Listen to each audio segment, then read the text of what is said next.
Welcome back, Orcs Must Die 2, Episode 3. I'm Enigmius, and today we're continuing our tour of the first 5 levels that I've already completed before we move on, and I get to embarrass myself repeatedly for your entertainment. Today we're looking at Chasm, which is similar in some ways to the last map that we did, with some notable differences. I actually really enjoy it, but it can be deceptively challenging. I did a little bit of time with the time attack, or score attack sort of setup, placed 277th in the world. So we're going to jump in, set our loadout, and take a look at what this guy is all about. What's your deal, anyway? Why'd you send all those orcs through the rift?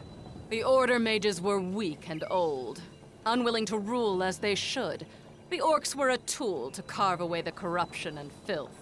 So, made your power trip, huh? I got it. So like the last one, this one is not a particularly large map. In fact, we can see one rift over there, the other rift over there, and the portal that we're defending right here. So it's pretty compact. The challenge, just like in the last map, is deciding whether you want to set up your traps on both sides near the rifts, or if you want to try and set up a central kill zone leading up to the bridge. When I got the score that I did, I'm pretty sure I had kill zones set up near each rift, because that was the only way that I could seem to get it done in time with enough combos and all that other stuff to make it worthwhile. This time, I think we're just going to mess around with some traps that we don't normally use and have some fun with it, and that means we're going to change our loadouts. As much fun as I had with the Bone Amulet, I think this time around we're going to try the Dwarven Missile Launcher. Same outcome, it uses mana, so it's going to cost us 50,000 points just for firing it once we get the orcs spawning. But sometimes you got to sacrifice a few points in the name of fun. We're going to keep the barricades.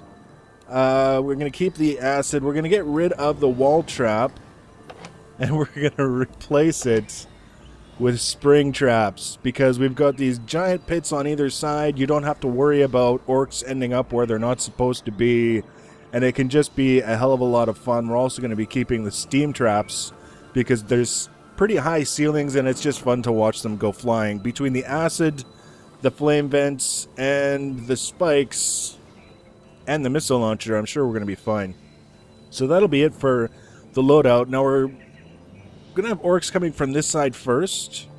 One of the things that I like to do, even if I'm not setting up a central kill zone, is I like to get my barricade set up this way. Perfect. So that any orcs coming from this side have to come across the tracks at some point, which can be a pretty devastating situation for them, because they're already going to have to cross the tracks over there, but up here is a pretty convenient bottleneck. And then over here, we're going to set up, I think, traps intended to at least soften them up. I think that's generally a good idea. Actually, we're going to...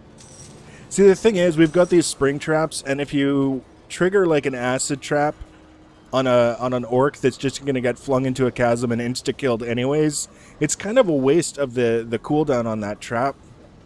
And I promised that I wouldn't get too nerdy with the strategies and things like that too soon, but I figured since I'm discussing it, that's not going to work either. I might as well kind of bring that up. That's still kind of iffy, but I think it'll be okay. At one point in time, I wanted to, let's see, 5, can I, yes. I wanted to experiment with stacking acid and, I'm feeling playful. it won't work. Actually, yes, we'll do like this. And then we'll put steam traps to fling them up in the air where they will trigger the higher up acid. I'm just goofing around. I'm not saying it's going to work or it's going to be great, but it should be fun. Time to dance. And the only way to know for sure is to get these bastards in to try it out. Now, we're going to have runners, which are little fast guys. We're also going to have a bunch of, yeah, see, it's like a catapult. It is so much fun. And I was so busy watching the guy getting flung and the runner. There we go. We got a couple bouncing off the walls, up in the air. Yeah, they do trigger the trap. Up in the air. That is probably not the least bit practical, but fun as hell.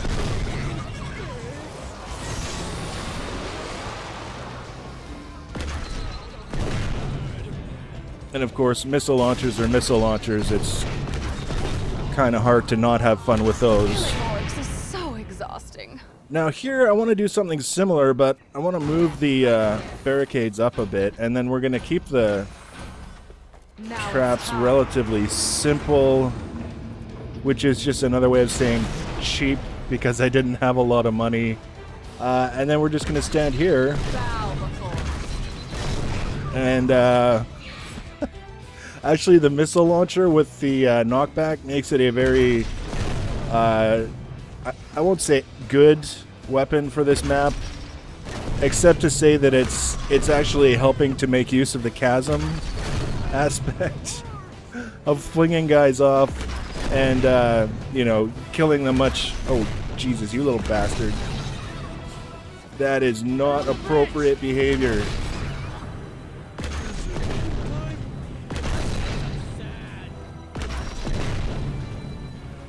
You see that?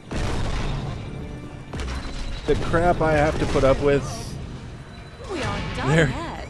he goes. He just kind of landed on the rail and slipped off. That was kind of neat. So, more traps to soften them up is the order of the day. And now, because we're going to be getting them from both sides, it often makes sense to kind of take a central position. You can see flung up in the air, flung off the wall.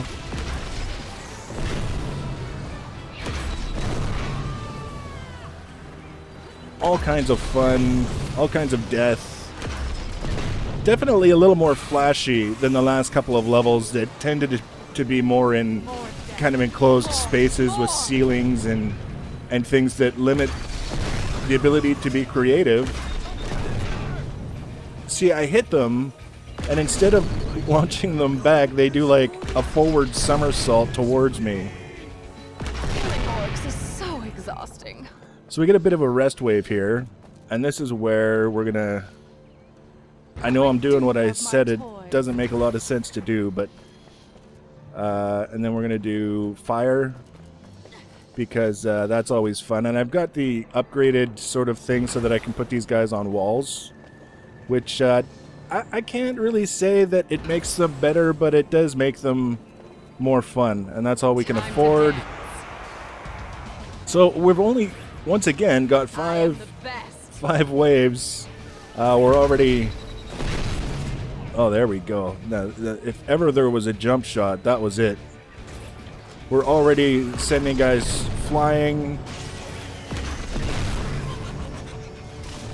The thing about the runners is not only are they fast, which is its own sort of challenge, but they tend to trigger traps and avoid all of the damage from them because they're so fast, which is kind of, we'll call it an interesting mechanic, but really it's a pain in the ass, you know. Oh, there we go. See, he thought he was in the clear, and then we lit his ass on fire. This has got a very satisfying base component.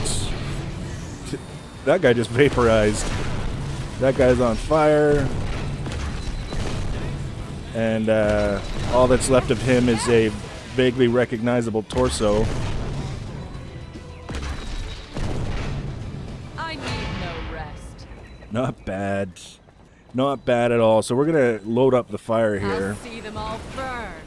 Because this is the last wave, and it's just, it's really kind of a kick to the teeth when you go all this way.